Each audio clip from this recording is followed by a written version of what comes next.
late this past Saturday night, a three-team trade took place in which the Kings landed DeMar DeRozan, the Bulls landed Chris Duarte and 2 second-round picks, and the Spurs managed to get Harrison Barnes on their squad.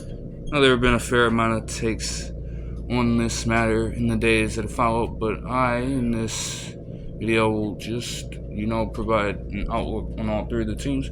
So I'll start out with the Kings. Now, getting DeMar DeRozan is grand for them because it won't necessarily make them championship contenders immediately. But what it does is just add more relevance to their, organization by adding a solid star in DeRozan. And also, with him on the squad, you have an opportunity to maximize your playoff opportunities with Sabonis and Fox already there. You have a very weird fit between the three of them, and DeRozan can't expect to get the ball in his hands as much as he was over the past few seasons with the Bulls, and definitely not as much as he was getting with the Raptors in the early stages of his career. Because you have Fox, obviously he's going to be the main ball handler, bringing the ball up the court, and Sabonis is going to operate from down low. So you can get DeRozan in his spots in the mid-range area where he's most lethal. And if things go a certain way, it could be a blend that truly works. I mean, regardless of position, Fox and DeRozan, we've seen how many times they've both come up in the clutch. So that'll be something to witness time and again.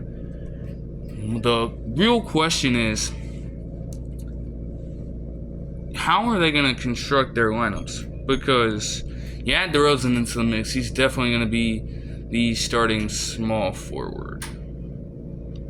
I guess you could keep Keegan Murray at power forward, but, it's a fair question to ask. Do you give Malik Monk a chance to start? Do you give Kevin Huerter a chance to start like he did for most of last season, starting 59 out of the 64 games he appeared in? It's a weird question because honestly, with what Malik Monk was able to contribute, you feel like it's that time for him to come back, into a starting role. At the same time, he was not the most consistent in that role when he was a starter for the Hornets. And also, you can make the argument, the Charlotte Hornets, of all teams. I mean, nobody really, flourishes in their role on that organization. It's a long, drawn-out process. Even Kemba Walker, who recently retired and then joined their player development staff, he was by far their best player and still did not find a whole hell of a lot of success. Still tailed off near the end of his tenure there. So it's real tough to see. Spacing also. And that's part of why I say that. I mean, Kevin Huerter, we know he's a lethal shooter. Malik Monk is right about, the league average. But DeMar DeRozan is not going to kill you from three-point range. He's right around league average as well. De'Aaron Fox, 37% from three last season is probably a high for him. At the same time, am I really counting on him to do that again? I don't know. And Sabonis, while yes, 38% from three, but he only shot 1 a game and made 0.4 per game. That's not reliable enough. Again, I feel like it should mesh very well. They'll definitely need some time. But you have those two as ball handlers, and if DeMar DeRozan is willing to, move around a little bit, they'll probably have some plays to where he's off to the side. But I feel like you want to involve him in that offense. You got to get some off-ball movement going. Maybe set a few screens to get Fox some space to work with, or just finding those soft spots in zones teams might be running to just exploit the mid-range area could work out very well. So we'll see how that fares out for them.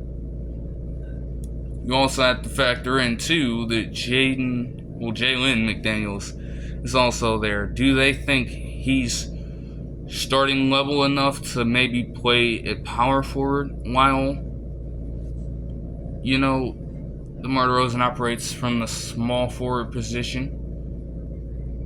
Who knows? Even he could play. We know he's played shooting guard in the past. They could even try that out. There's so many options for them to choose from. So we'll see how that goes for sure. Now, as for the Spurs getting Harrison Barnes, honestly, it kind of helps their problem with spacing in the starting lineup, because Doug McDermott was by far their best shooter at a 43.9% clip, but he got traded at trade deadline, and even then he didn't start a single game. You have Cedi Osman at 39%, but he only started 3. Outside of everybody else, Devin Vassell is a solid shooter at 37%. It's a little bit higher than expected. But Keldon Johnson, right at league average, wasn't consistent. Jeremy Sochan at 31%, underwhelming. Victor Wembanyama, he can stretch the floor, but even then, that was still left to be an inconsistent aspect of his game at times. And I think that honestly helps him out a ton. You can take out a player like Doug McDermott, and obviously they're still not in a position to contend, but with players like Chris Paul and Harrison Barnes on your team, you give yourself an opportunity to at least raise some expectations for your franchise. Their record is probably going to improve this season, and I think that's what they're shooting for this season. Looking at Harrison Barnes, he's been a consistent 38% shooter from 3 throughout his career, and though he only averaged 12 points per game last season, he shot 38.7% from 3. So you're not going to ask him to have a large role on their offense. You want him to be a sort of 3-and-D defending wing, which, he's been that for most of his career. He's decent, I can say that. Doug McDermott, obviously he was a sharpshooter, but boy, he couldn't do a damn thing else. And you give yourself an opportunity to, I suppose, start Harrison Barnes in this instance, because they had multiple games last season where they just couldn't figure out which shooting guard out of their rotation to start at times between Devin Vassell and Keldon Johnson. At times they would bench Keldon Johnson, at times they would bench Devin Vassell. Looks like Keldon Johnson, though, with him only starting 27 games compared to Devin Vassell's 62, it feels only right that they'll probably slot Harrison Barnes in as the starting small forward for this upcoming season.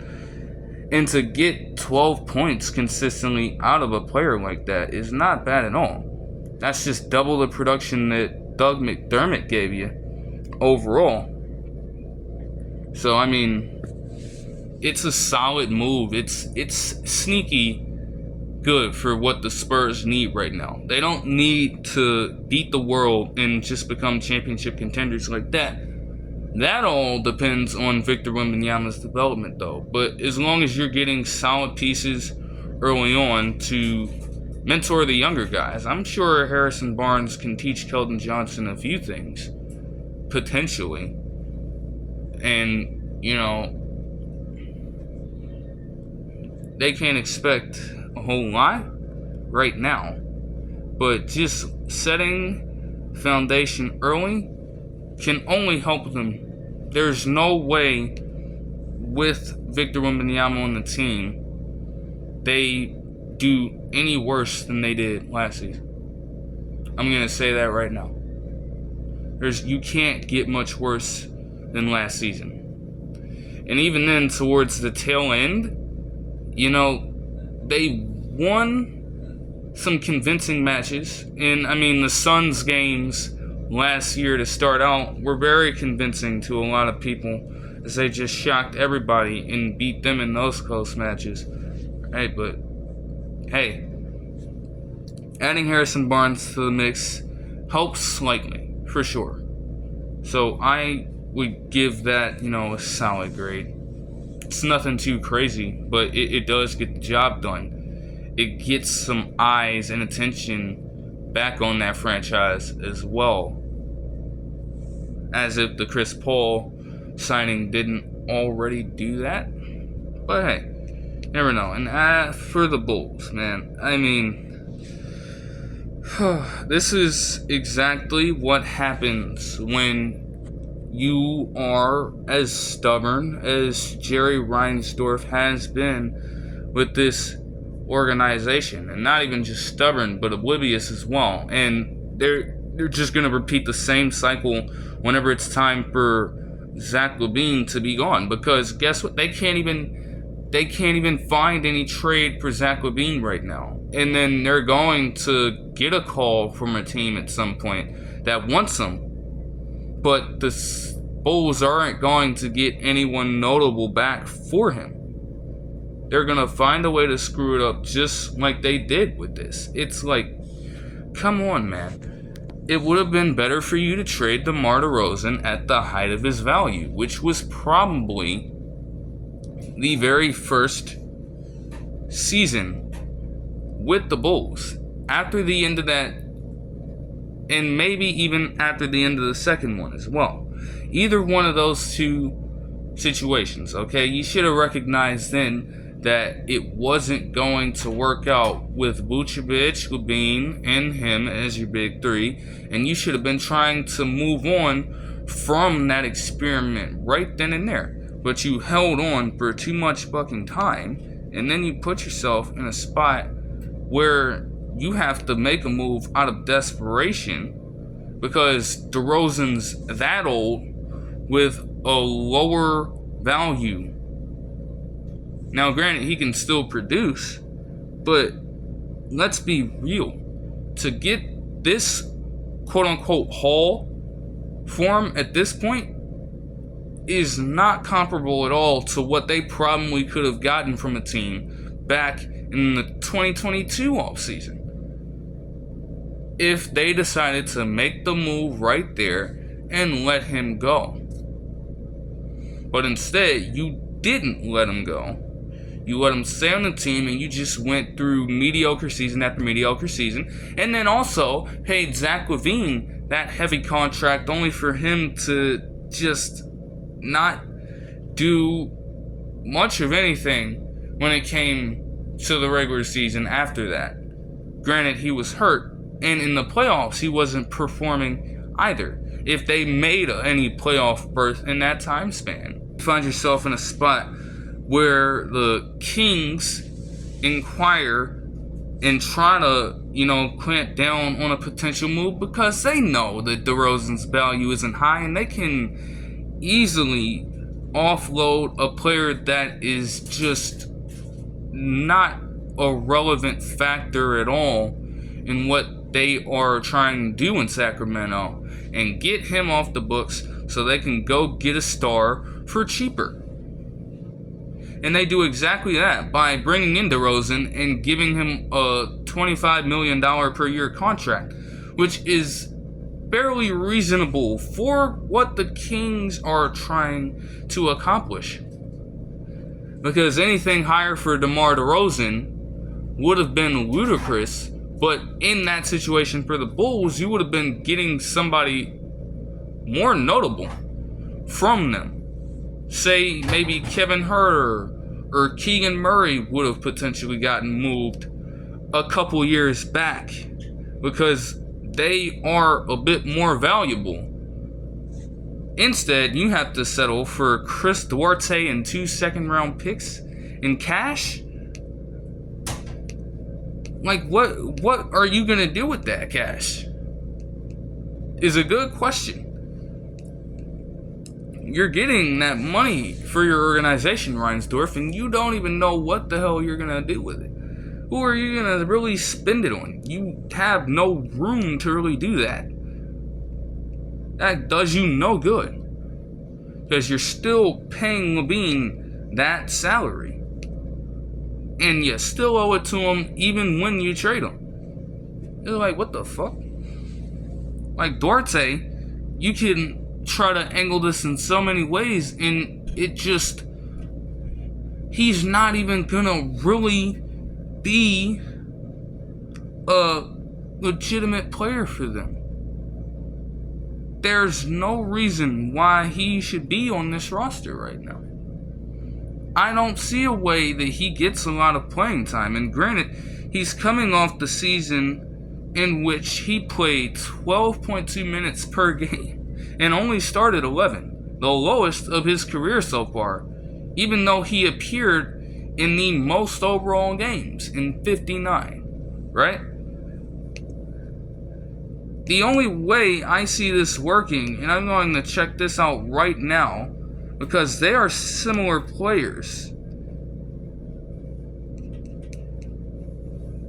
Yeah, you still have the rights to Torrey Craig, who does virtually the same thing that Chris Duarte does. He's a defending wing who can shoot a little bit, okay? Why do you need two of the same type of player on your team?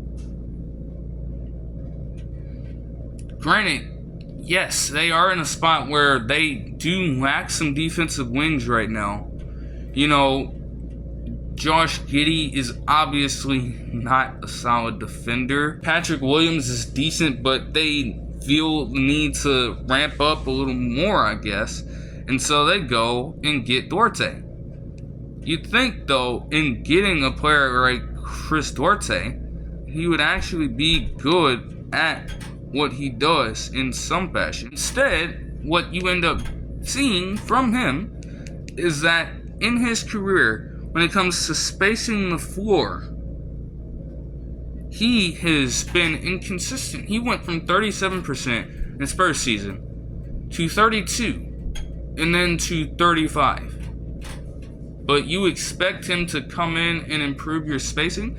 Because let's be honest, the best shooter from this roster returning is Ayo Dosunmu. You lost Caruso, who shot 41% from the three-point line. Patrick Williams shot 39%. Sure, you know, whatever. Nobody else on this team can truly space that well. And I can't even include Zach LaVine in that, despite him shooting right around league average, because honestly, you don't even know if he's going to return to the fucking team before the season starts. And he's probably, if he does come back, it is simply to try to resuscitate whatever trade value he has and ship him off in the middle of the season. Let's be real. As far as I'm concerned, Kobe White, I mean, at 37% is solid, but in times where you needed a three, he was 50-50. And outside of him, no one else is truly reliable enough. So, you know, you put yourself in that position to where, yes, they are finally doing something smart in picking a direction to go in, rather than just staying in this, you know, realm of mediocrity like they have been for the past few seasons. But not like this. You could have gotten a lot better if you just made these decisions at the right times. You waited way too long, and you think Chris Duarte's gonna be the reasonable move for you. And all he can do is just help to, help the team perform bad enough to potentially get a high overall pick. Even then, the Bulls, they finished at 10th in the lottery. I don't necessarily know where they may fall next year, because the odds are just so, uncertain, really. Like, it's really anybody's game, but they need to make sure that they are truly in the direction of tanking. You have to. Because that is not a contending roster at all. Like, seriously. You're bringing in a lot of rookies who, have a little bit of potential, but they have some debilitating flaws, potentially. They need to get, worked out first. And then you have guys returning like Ayo Dosunmu, Andre Drummond's gone, Javon Carter's still there. It's like, what? Like, that doesn't make any sense. It's like, you are nowhere near even getting the playoffs, so don't bother trying. If Kobe White can actually develop into a very solid player, and Giddey and him can create a decent backcourt, you then find yourself in a position where, okay, you're doing a little too much. If they develop how they're supposed to develop, you're right back at square one, to be completely honest with you. Because you don't have the roster around those guys to say that you are playoff contenders, to say that you are championship contenders right now, and yet they go out on a nightly basis and potentially lead you to wins. That's the worst possible outcome from this situation. The season is more than 3 months away. We won't even know until, honestly, with a situation like this, it is going to be a hell of an experience if you're a Bulls fan, and even if you're a general NBA fan following all of the action, because it's gonna take an entire season and then some for this team to truly come back to form. Like I said before, long gone are the glory days of the early and late 1990s with Michael Jordan in the program, because, boy, my gosh, man, they have truly fallen from grace. Even with Derrick Rose's, 10-year subsequent injury and then departure from the team, even that seems like such a long time ago. With the way that this team over the past few years has just fucked up everything. And everybody has their own part to play in, but Reinsdorf is the one running this fucking ship into the ground, into the fucking sea, and sinking it. Okay? So, that shit has to change at some point. That'll do it for this one. I hope you guys enjoyed the video, and I'll see you guys next time. Peace.